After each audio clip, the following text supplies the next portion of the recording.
और ये जो आज का वीडियो है वो बहुत ही इम्पोर्टेंट होंगे। आप रेलवे का कोई भी एग्ज़ाम दीजिए, चाहे एनटीपीसी दीजिए या ग्रुप डी दीजिए, उसमें से यहाँ से एक सवाल ज़रूरी बनेंगे। और जितने भी सारे ये टॉपिक्स हैं इसका सवाल भी आपको दिखाई देंगे आज, और लगभग 10 सवाल हम आपको बताने वाले हैं। और इस 10 सवाल में से एक न एक सवाल आपको इस कॉन्सेप्ट से आपके पूछे जाएंगे। स्टैटिक्स में मैंने आपको 3 से 4 वीडियो अपलोड किया है, ये आपका शायद चौथा वीडियो है। उस 3 वीडियो का डिस्क्रिप्शन में हम इसी वीडियो में डाल देंगे, उसका लिंक आप वहाँ से देख सकते हैं। और आज के वीडियो से वो 3 वीडियो से सवाल आए या ना आए, लेकिन आज का जो वीडियो है इससे सवाल निश्चित पूछा जाएंगे। और यहाँ से जो टॉपिक बन रहा है यहाँ से आपको सवाल रहेंगे, चाहे आप एनटीपीसी दीजिए या ग्रुप डी का दीजिए। अब यहाँ से जो सवाल पूछे जाएंगे वो सवाल जो पूछा गया है एनटीपीसी में, ये आपके सामने दिखाई दे रहे होंगे। ये सवाल आपका एनटीपीसी में पूछा गया, वही सवाल मैं आपको आज लगभग 10 सवाल वैसे वैसे लेंगे और उसी सवाल से हम आपको कॉन्सेप्ट को क्लियर करेंगे। हो सके तो जो हम आपको बताए हैं पहला 3 वीडियो, जैसे 0 से 10 और 10 से 20 और 20 से 30, अगर ऐसे करके सवाल आपसे पूछे जाते हैं और कहेगा इसका माध, माध्यिका और बहुलक निकाले, तो मैंने 3 जो वीडियो अपलोड किया है उसको आप देख लीजिएगा। और अगर यहाँ से सवाल पूछेगा तो आप निश्चित बना पाइएगा। मैं बिल्कुल ही आसान तरीके से बताया हूँ, क्योंकि जो बुक में फॉर्मूले हैं उसके अलग ढंग से, अलग कॉन्सेप्ट से मैंने इसको सोल्व किया है। और यहाँ से सवाल बनेगा तो फिर देखने रहिएगा वीडियो, तो सिर्फ और सिर्फ आप ही बता सकते हैं। एक एक सवाल का महत्वपूर्ण रहता है कंपटीशन में। आइए इसको हम देखते हैं। जो आपका जो कॉन्सेप्ट 4-5 प्रकार का जो सवाल पूछे जाते हैं, इसको एक एक करके हम लोग देखेंगे। और देखिए इसमें जो आपका सवाल जो पूछे गए हैं, हाँ ये जो अभी हम आपको बताएं 0 से 10, 10 से 20, 20 से 30, इसका अगर आप देखिएगा तो वीडियो 1, वीडियो 2, वीडियो 3 से देखिएगा। तो तीनों को हम लगातार इसी डिस्क्रिप्शन में हम डाल देते हैं, उसको देख लीजिएगा। आइए हम शुरू करते हैं। अब देखिए यहाँ पर जो सवाल आपसे पूछे गए हैं उससे हम ले रहे हैं। आपके सामने सवाल दिखाई दे रहा होगा, मुझे वो दिखाई नहीं देता, मैं मोबाइल से आपको लिख रहा हूँ। सवाल में कह रहा कि जो आपका है प्रश्न है 10 है, उसके बाद में फिर 10 दिया हुआ, फिर 9 है और 10 है, और उसके बाद में फिर 10 दिया हुआ, 11 है, 10 है, 11 है और कितना 9 है। और ये सब जो संख्या दिया हुआ इससे आपसे पूछा जा रहा है कि बताइए इसका मानक विचलन क्या होंगे। मतलब यहाँ से आपको सवाल पूछा जा रहा है। देखिए मानक विचलन है, यहाँ से सवाल पूछा है। हमें ये भी देखना है, हमें ये भी देखना है, ये भी देखना है, ये भी देखना है, ये भी सारा चीज़ हमको देखना है।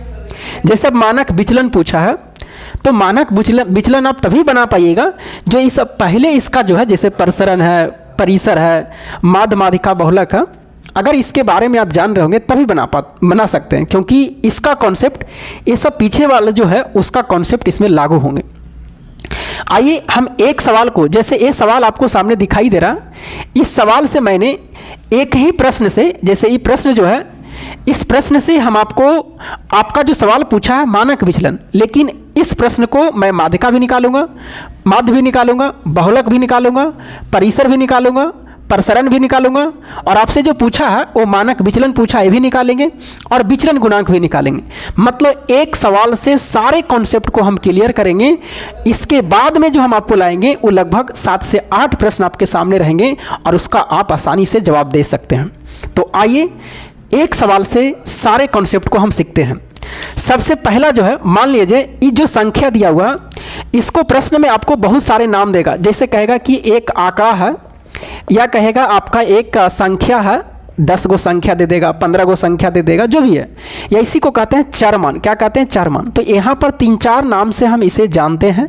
या इसे कह सकता है कि 10 आंकड़े हैं, मतलब 10 संख्याएं हैं या 10 चरमान हैं, तो उसका आप माध्य, माध्यिका, बहुलक, जो भी आपसे पूछा जाए, परिसर या मानक विचलन ज्ञात करें।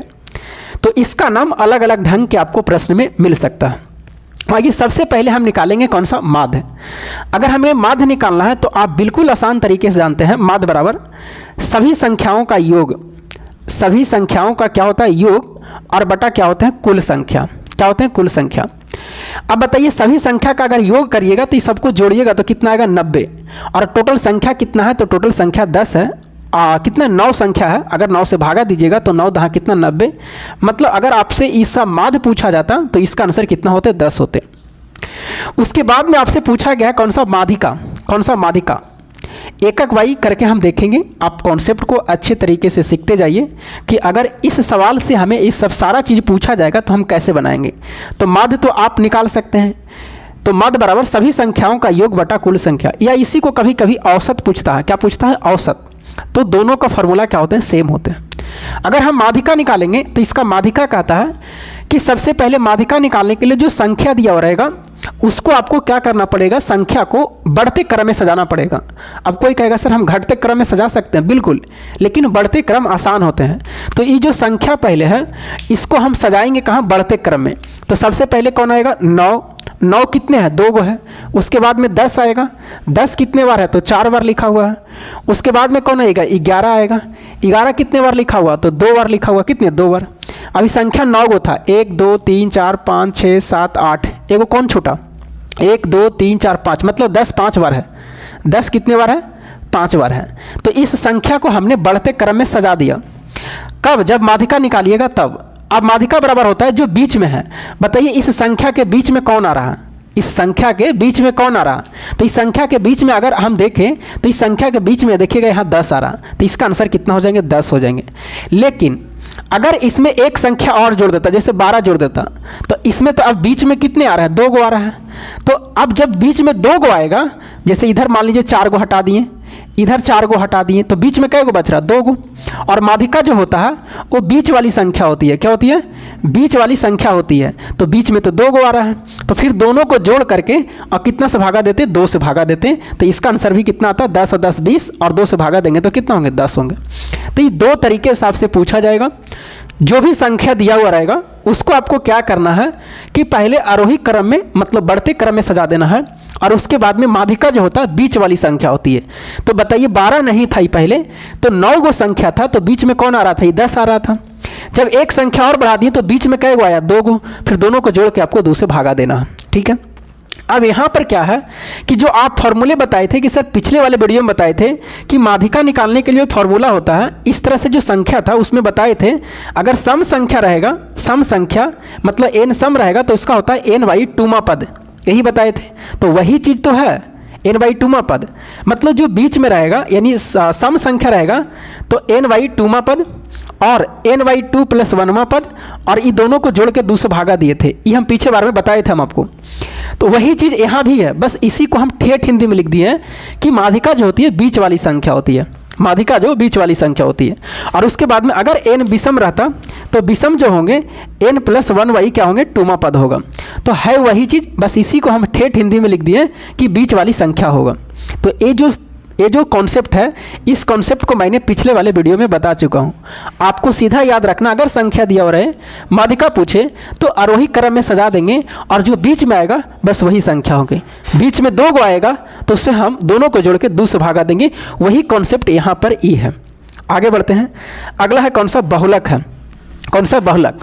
तो बहुलक में आपको क्या करना पड़ता है कि बहुलक में क्या करना है कि जो सबसे ज़्यादा बार दिखाई दे, मतलब इसमें सबसे ज़्यादा बार कौन आया है?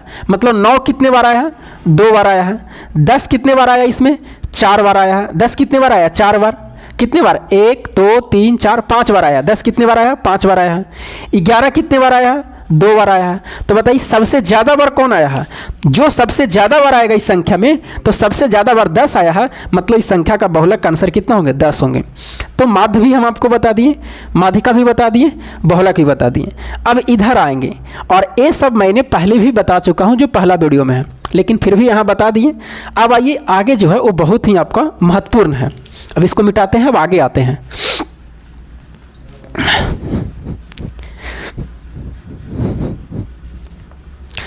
अगला आपसे पूछा गया है परिसर और कौन सा? सीमा। परिसर और इसी का दूसरा नाम है सीमा, या इंग्लिश में कहेगा रेंज, और कभी कभी ऐसे लिख देगा रेंज, इस तरह से करके लिख देगा। इस सब का नाम क्या है? एक ही है। इस सब का नाम क्या है? एक ही है। किसी भी तरह से आपसे पूछा जा सकता है। इसका फॉर्मूला आपको ध्यान रखना है कि जो फॉर्मूला होते हैं, इसका फॉर्मूला होता है उच्च, मतलब कि उच्च संख्या माइनस निम्न संख्या, उच्च संख्या माइनस निम्न संख्या। बताइए इसमें उच्च संख्या कौन है, बड़ी संख्या कौन है 10, इसमें से छोटी संख्या कौन है 9, इसमें से सबसे बड़ी संख्या कौन है 11 और सबसे छोटी संख्या कौन है 9। अगर इसको हम घटाएंगे तो कितना आंसर आएगा 2। यही इस सवाल का क्या होंगे, आपका परिसर होंगे, रेंज होंगे या सीमा होंगे। तो आपसे अगर पूछा जाएगा कि परिसर क्या होंगे तो आपको याद रखना बड़ी संख्या माइनस छोटी संख्या या उच्च संख्या माइनस निम्न संख्या, इसमें जो सबसे बड़ा रहेगा और सबसे छोटा में आपको क्या करना, माइनस कर देना है। ये हो गया। अब आइए अगला जो आपको है, परिसर हो गया, सीमा भी हो गया, अगला है प्रसरण, विचरण और प्रसार। अब यहाँ से आपको और इम्पोर्टेंट हो जाते हैं, आगे बढ़ते हैं। अब अगला जो है आपका क्या है, अगला आपका है प्रसरण। प्रसरण, इसी का दूसरा नाम कहते हैं विचरण, इसी का दूसरा नाम कहते हैं प्रसार। अगर ये आपसे पूछा जाएगा तो इसको निकालने के लिए क्या होते हैं, आपका जो मेन सवाल था उसमें पूछा गया था मानक विचलन, वहाँ पर भी हम आ रहे हैं, लेकिन एक सवाल को मैंने, जो भी आपसे पूछा जाएगा सारे को मैं आपको यहाँ क्लियर कर रहा हूँ। आपसे एक सवाल पूछा, लेकिन जितना भी सारा सवाल बनता है इस सवाल को मैं आपको बता रहा हूँ। अब आइए यहाँ से आपको प्रसरण पूछा जाएगा, तो प्रसरण निकालने के लिए क्या होता है, सबसे पहले हम माध्य निकालते हैं। जो संख्या रहेगा उसका क्या निकालते हैं, माध्य। तो इस संख्या का आपको पहले क्या निकालना है, माध्य निकालना है। प्रसरण निकालने के लिए, विचरण निकालने के लिए सबसे पहले संख्या का माध्य निकालना पड़ेगा। तो बताइए इस, अगर हमें प्रसरण पूछा है तो इस संख्या का हम पहले माध्य निकालेंगे, तो सबको जोड़ करके और कितना से भागा, जितना संख्या उतना से भागा देंगे। तो कितना आया था, 10 आया था, मतलब इस संख्या का माध्य कितना आया, सबका 10 आया। उसके बाद में आपको क्या करना है कि जो चर मान है, जो चर मान है, मतलब इसका जो फॉर्मूला होते हैं, इसका जो फॉर्मूला होते हैं, मतलब माध्य, माध्य यानी चर मान माइनस माध्य और का होल स्क्वायर और बटा जितना कुल संख्या है उससे आपको क्या करना है, भागा देना है। आइए अगर इस चीज़ से आप नहीं समझ रहे हैं तो हम निकाल के बताते हैं। जैसे देखिएगा, प्रसरण, विचरण और प्रसार निकालने के लिए क्या करेंगे, सबसे पहले माध्य निकालना। माध्य कितना आ गया, 10। उसके बाद में आपको क्या करना है, जो आपको संख्या दिया हो रहा है, चार मान दिया हो रहा है, आंकड़ा दिया हो रहा है, उसमें से इसको क्या करना, माइनस करना है। क्या करना, माइनस करना है। तो 10 में से 10 जाएगा तो कितना बचेगा, 0। अब 0 का स्क्वायर करना है। उसके बाद में फिर क्या करना, फिर 10 में से 10 जाएगा तो क्या बचेगा, 0। तो 0 का स्क्वायर कितना होगा, 0। फिर 9 में से 10 जाएगा तो कितना बचेगा, तो -1 बचेगा। इसका 1 का स्क्वायर करना और सबको जोड़ते जाना है। फिर 10 में से 10 जाएगा तो 0 और इसका क्या करना, स्क्वायर करना है। फिर 10 में से 10 जाएगा तो 0, इसका क्या करना, स्क्वायर करना है। फिर 11 में से 10 जाएगा तो कितना बचेगा, 1, 1 का स्क्वायर करना है। फिर 10 में से 10 जाएगा 0, 0 को क्या करना, स्क्वायर करना है। उसके बाद में 11 में से 10 जाएगा 1 तो कितना बचेगा, 1, 1 का स्क्वायर करना है। फिर 9 में से 10 1 जाएगा तो कितना बचेगा, 1 और 1 का क्या करना, स्क्वायर। 9 में से आपको 10 घटाना तो -1, तो -1 का क्या करना, स्क्वायर करना। अब इसी को क्या करना, आपको सारे संख्या से भागा देना। कितनी संख्या था टोटल, 9 संख्या था। अब बताइए 0 का स्क्वायर कितना होगा, 0 होगा। अगर हम 0 का स्क्वायर करेंगे तो 0 का स्क्वायर कितना होगा, 0। इधर लिख देते हैं, 0 का स्क्वायर 0 होंगे। ये 0 का स्क्वायर 0 होगा तो 0 को नहीं जोड़ते हैं। 1 यहाँ बचेगा, 1 यहाँ बचेगा, 1 यहाँ बचेगा, 1, मतलब टोटल कितना बचेगा, ऊपर में 4 बचेगा और नीचे कितना बचेगा, 9 बचेगा। यही इस सवाल का आपका क्या होंगे, आंसर होगी। यानी आपसे अगर पूछा जाता कि बताइए इस सभी संख्याओं का प्रसरण क्या होंगे, विचरण क्या होंगे, प्रसार क्या होंगे, तो इसका आंसर 4 बटा क्या होंगे, 9 होंगे। इस सवाल का आंसर होंगे। फिर से एक बार देख लीजिए, मैंने क्या बताया कि जो भी आपसे संख्या दिए हो रहे, प्रसरण पूछे, विचरण पूछे और प्रसार पूछे, तो आपको क्या करना है कि जो भी संख्या दिया हो रहेगा उसको पहले माध्य निकालना है। उसके बाद में आपको क्या करना है कि जो माध्य आया है और जो संख्या दिया हो रहा है यहाँ से घटाते जाना। जैसे 10 में से 10 जाएगा 0 और उसका स्क्वायर करना, 10 में से 10 जाएगा 0 उसको स्क्वायर करना, 9 में से 10 जाएगा -1 इसको स्क्वायर करना है। तो यहाँ से भी इसको घटाना और सबको घटाने के बाद में जोड़ देना है और जितना संख्या रहेगा उससे भागा देना है। यही आपका क्या आ जाएंगे, प्रसरण आ जाएंगे। तो आपका माध्य भी हो गया, माध्यिका भी हो गया, बहुलक भी, परिसर भी, सीमा भी, प्रसरण भी। अब आगे आपका क्या है, मानक विचलन। क्या है, मानक विचलन है। अब आइए मानक विचलन पर चलते हैं। मानक विचलन, और यही आपसे सवाल में पूछा कि बताइए इसका मानक विचलन क्या होंगे। आपको ध्यान रखना ये फॉर्मूले होते हैं। अगर आपसे मानक विचलन पूछा जाए तो इसका फॉर्मूला होता है रूट अंडर प्रसरण। रूट अंडर प्रसरण, अभी निकाले थे ना प्रसरण, या इसी को विचरण या प्रसार जो भी कह सकते हैं, उसका क्या करते हैं कि प्रसरण का क्या करते हैं, आपको यहाँ पर रूट अंडर निकालते हैं और इसको हम मॉड में लिखेंगे। यानी अगर आपसे मानक विचलन पूछा जाएगा तो मानक विचलन का फॉर्मूला होता है मॉड और रूट अंडर प्रसरण होता है। मतलब जो आपका प्रसरण आंसर आया है, जो आपका प्रसरण आंसर आया उसको खाली रूट अंडर कर देंगे, बस वही आपका क्या होंगे, मानक विचलन होंगे। लेकिन ध्यान रहे, मानक विचलन का जो आंसर हमेशा होगा वो हमेशा धनात्मक होगा। क्या होंगे, धनात्मक होंगे, हमेशा धनात्मक होगा, ऋणात्मक में कभी नहीं होगा। एक सवाल आपके सामने दिखाई दे रहा होगा और उस सवाल में ऑप्शन में प्लस माइनस दोनों आंसर है। प्लस माइनस क्या है, दोनों आंसर है। इसमें आपको प्रसरण दिया हुआ है और आपसे पूछा कि बताइए मानक विचलन क्या होंगे। तो ऐसे स्थिति में आपको क्या करना है, जिसका जो आंसर होता है हमेशा धनात्मक होता है, ना कि प्लस माइनस दोनों। क्योंकि कितना रूट निकालेंगे ना तो प्लस में भी जवाब दे देंगे, माइनस में नहीं। इसका आंसर हमेशा क्या होगा, धनात्मक होगा।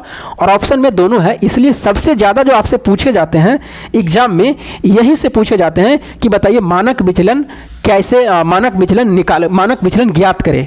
कुछ संख्या दे देगा और आपसे पूछेगा कि बताइए मानक विचलन, या प्रसरण दे देगा और पूछेगा कि बताइए मानक विचलन क्या होंगे। और उसमें ऑप्शन में प्लस माइनस दोनों रहता है, लेकिन इसका आंसर हमेशा धनात्मक में होगा। तो ये फॉर्मूला होंगे, बताइए मानक विचलन बराबर क्या होंगे, प्रसरण का रूट अंडर कर देंगे, इसको मॉड लगा देंगे। मॉड इसलिए लगाएं कि इसका आंसर हमेशा प्लस में होंगे। अब आइए, अभी हम प्रसरण निकाले थे सर, अगर इस संख्या दिया हुआ रहेगा और इस संख्या से अगर पूछा जाए कि बताइए प्रसरण क्या होंगे, तो आपको पहले क्या क्या निकालना पड़ेगा, पहले प्रसरण निकालना पड़ेगा। और प्रसरण निकालने के लिए हम आपको बताएं अभी कि जितना भी सारा संख्या रहेगा उसका पहले माध्य निकालिएगा, और माध्य जो आएगा उसमें से उसको घटाते जाइएगा और स्क्वायर करते जाइएगा और सभी को जोड़ देना, और जितना संख्या रहेगा उससे भागा दीजिएगा तो प्रसरण निकलेगा। तो प्रसरण आपको निकालना पड़ेगा। लेकिन हम तो प्रसरण निकाल चुके हैं, कितना, 4/9। तो 4/9 लिखेंगे, इसका अंडर रूट करेंगे तो इसका आंसर होंगे कितना, 2/3। अगर यहाँ से हमसे पूछा जाता कि बताइए इसका मानक विचलन क्या होंगे, तो इसका आंसर होंगे 2/3 होंगे। लेकिन ये 4/9 हम निकाल के रखे थे तब ना, लेकिन अगर हम ये निकाल के नहीं रखते तो पहले हमको ये निकालना पड़ता। और कैसे निकालें हम आपको बता दिए। अब आइए इस सवाल पर हम देखेंगे, एक सवाल ऐसा लेंगे जो आपका प्रसरण दिया हुआ रहेगा और आपसे पूछेगा कि मानक विचलन है, जो हम आगे आपको बताएंगे। पहले इस सवाल को हम सारा निकाल देते हैं, मानक विचलन निकाल दिए। अब आइए विचरण गुणांक निकालते हैं। क्या निकालते हैं, विचरण गुणांक। आगे बढ़ते हैं। विचरण गुणांक अगर आप निकालिएगा तो विचरण गुणांक का जो फॉर्मूला होते हैं, वो विचरण गुणांक का फॉर्मूला होगा, वो आपका विचरण गुणांक का फॉर्मूला होते हैं मानक विचलन बटा माध्य और गुणे क्या होते हैं, 100। ये प्रतिशत में इसका आंसर होते हैं। अगर आपसे विचरण गुणांक पूछेगा तो मानक विचलन बटा माध्य और गुणे क्या होते हैं, 100। अगर हिंदी में नहीं याद रहेगा तो इंग्लिश में देखिए याद रहेंगे। मानक विचलन को बोलते हैं, मानक विचलन को स्टैंडर्ड डिविएशन, इसका इंग्लिश में नाम है स्टैंडर्ड डिविएशन नाम है मानक विचलन का। और माध्य को बोलते हैं मीन, मतलब एम, और गुणे कितना, 100% में निकालने के लिए 100 से। तो आप इंग्लिश में याद रखिएगा। देखिए आपको कहीं भी एसडीएम का नाम सुने होंगे आपका डिस्ट्रिक्ट वगैरह में, तो एसडीएम, एसडी ऊपर और एम नीचे। तो इस तरह से आपको ध्यान रखना है कि अगर हमें विचरण गुणांक पूछा जाएगा तो विचरण गुणांक का फॉर्मूला होते हैं मानक विचलन बटा माध्य और गुणे क्या होते हैं, 100%। मतलब प्रतिशत निकालने के लिए 100 से गुना करना पड़ेगा।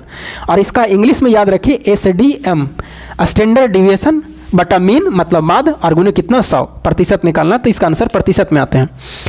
अब आइए हम इसको निकालते हैं कि आपसे अगर पूछेगा कि विचरण गुणांक, तो बताइए स्टैंडर्ड डिविएशन कितना निकाले थे, मानक विचलन कितना निकाले थे।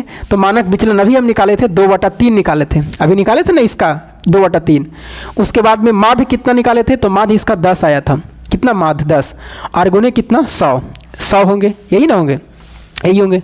अब इसका कैलकुलेशन करेंगे तो कितना होगा, ये 3 नीचे आएगा, ये 10 से काट सकते हैं, 10 दहाँ के 100, 10 दहाँ के 100, और ये 3 नीचे आएगा, मतलब होगा 20/3% होगा। या इसी को पूर्णांक में आप लिख सकते हैं, ये 3 नीचे आएगा, ये 10 दहाँ के 100 और 10 दूना 20 बटा कितना होंगे, 3%। इस सवाल का क्या होंगे, आंसर होंगे।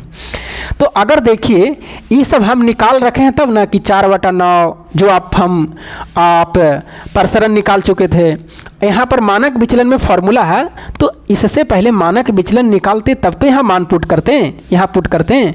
ये हम निकाल दिए थे तब ना हम बना रहे हैं। तो आपको अगर डायरेक्ट ए से पूछा जाएगा तो यहाँ से पहले मानक विचलन निकालना पड़ेगा, माध्य निकालना पड़ेगा, तब यहाँ मान रखेगा, तब निकाल सकते हैं। ये तो हमें सुविधा हो गया कि हम निकाल के रखे थे इसलिए मान पुट कर दिए। लेकिन अगर आपसे एग्जाम में पूछा जाएगा विचलन गुणांक, जो कि हम आगे बताने वाले हैं, उसमें सब दिया हुआ रहेगा, मानक विचलन, माध्य, और आपसे पूछेगा कि बताइए विचलन गुणांक क्या होंगे।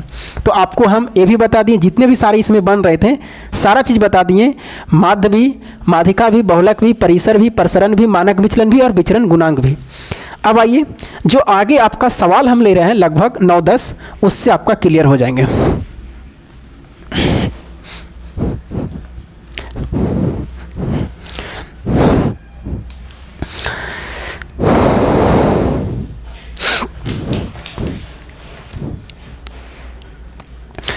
आगे सवाल में हम आपको ले रहे हैं, पहला सवाल तो हम आपको बता दिए हैं।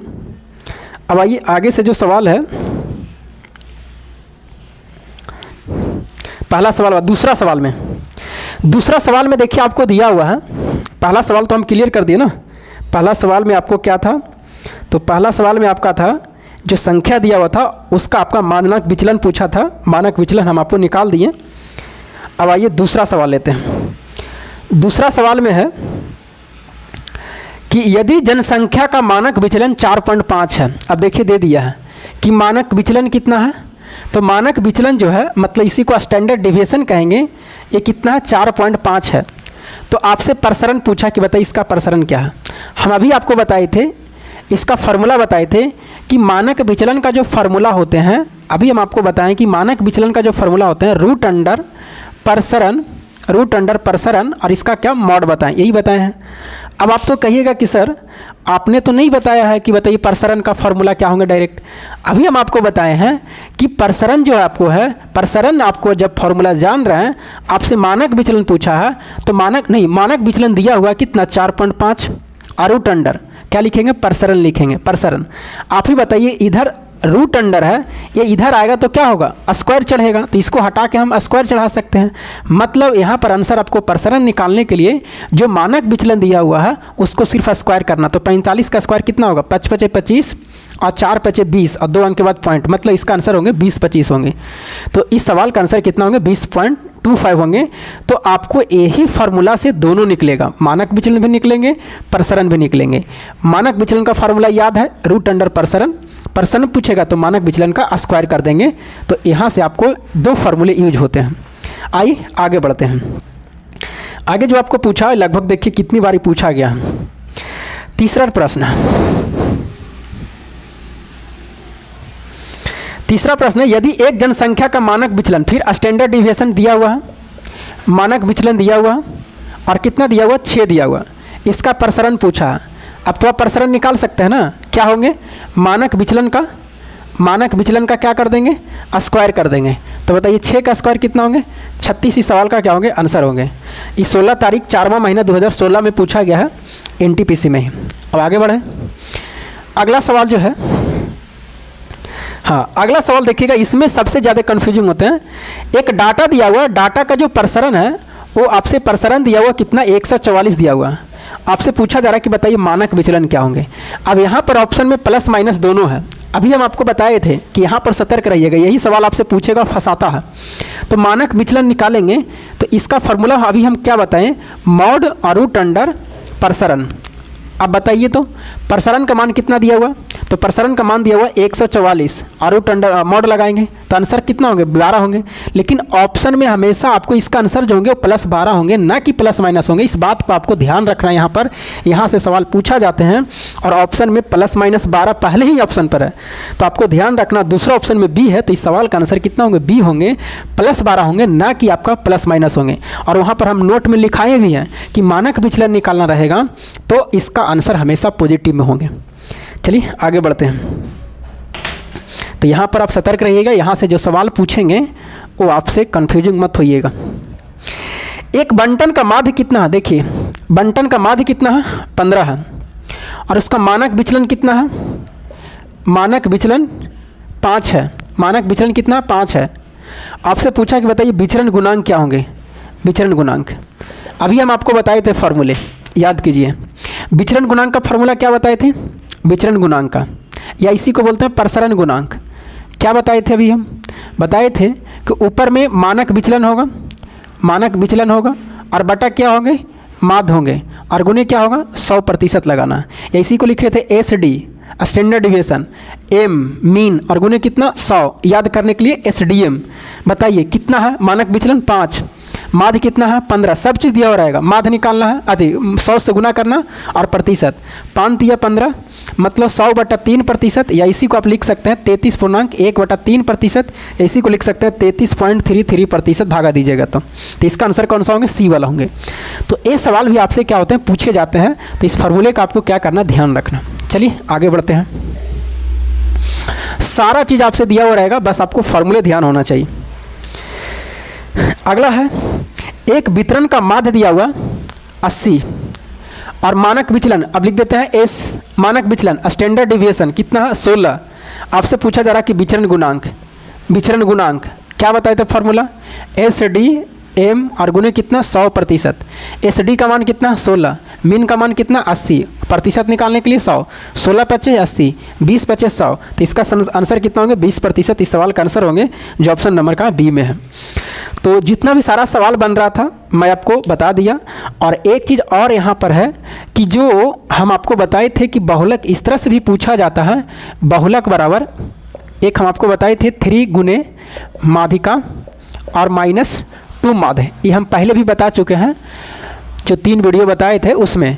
इसमें क्या होगा, सब चीज़ दिया हुआ रहेगा, 1 2 3 चीज़ों में 2 चीज़ दिया हुआ रहेगा, आपसे एक चीज़ पूछेगा, जैसे दे देगा कि किसी आंकड़े का माध्यिका जो है वो 15 है और उसका जो माध्य है वो आपका 20 है, कितना, या कह देगा कि 6 है, तो आपसे पूछेगा कि बताइए बहुलक कितना होगा। तो आपको फार्मूला ध्यान रहना चाहिए। आप बताइए, पुट करेंगे 3, माध्यिका कितना 15, 2 माध्य कितना 6, तो 15 या 45 - 12। अब इसको घटाएंगे तो कितना बचेगा, 5 में से 2 जाएगा 3 और 4 में से 1 जाएगा कितना 3, यानी 33 इस सवाल का आंसर होंगे। तो यहाँ से भी आपसे सवाल बहुत ढंग से पूछे जाते हैं। कभी कभी तो फार्मूला पूछ दिया जाता है, x बाई करके x दे देगा, 3 गुने बाई कर देगा, 2 गुने z कर देगा, ऐसे करके सवाल बन जाते हैं। तो इसको आपको ध्यान रखना, फार्मूला को कुछ भी कैसी भी तरह से पूछा जा सकता।